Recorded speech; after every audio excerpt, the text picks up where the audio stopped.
Today we're going to be discussing a little bit about atoms, and I want you to pay attention right now, and in a few minutes we're going to take some notes. An atom is the smallest unit or piece of an element. So if you were to think about like the element gold, you could have a gold atom. If you were to look down as small as possible, eventually you would get down to one single gold atom. Or you could even look at a hydrogen atom or an oxygen atom. All atoms are made of the same three things, and this is what I think is pretty cool about atoms. Get ready to take some notes. Okay, from this point on, I want you to go ahead and use your notebook. I'll give you a second to open it up, and you're going to draw or write whatever you see coming up. The first piece of an atom is a proton. The second piece is called a neutron. And the third piece is called an electron. Use the crayons or colored pencils that you have to go ahead and color code each piece. It doesn't have to be red for proton or blue for neutron, but make sure each piece has its own separate color. I'll give you a second to get your colors out and to copy these notes down. If you need to at any time, press pause so you can finish what you need to do. Okay, we're going to continue with our drawing, and I want you to draw what you see. So now we're going to go ahead and put those three pieces into place inside of an atom. So let's go ahead and start with our protons. In my example, the proton is red, and you notice I drew two red dots. Those represent our protons, and they have a plus symbol in the middle because protons have a positive charge. So go ahead and draw whatever color you use for protons. Go ahead and draw two of them and put a plus sign in the middle. Next, we're going to draw our neutrons, and in my example, the neutrons are blue. So neutrons have what we call a neutral charge, meaning they're not positive or negative, so they're neutral, they're right in the middle. So I drew a neutral symbol with a zero with a line through it, meaning it's neutral. Go ahead and draw what you see. Now, the protons and the neutrons are located in the center of the atom, which we call the nucleus.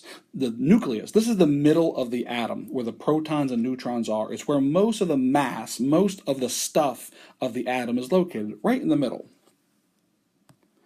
Now, on the outside of the atom, we have our third and final piece, the electrons. The electrons, you'll notice, are smaller and they carry a negative charge. They are negatively charged. Now, they're not just sitting outside of the atom, sitting still. Electrons are the part of the atom that are actually moving, and they're flying around the atom at a tremendous speed. So electrons move around the atom, and I use some dotted lines to show that. So go ahead and pause if you need to and catch up and draw what you see. Now, a few things I want you to notice. Go ahead and count how many protons you see, how many neutrons you see, and how many electrons you see.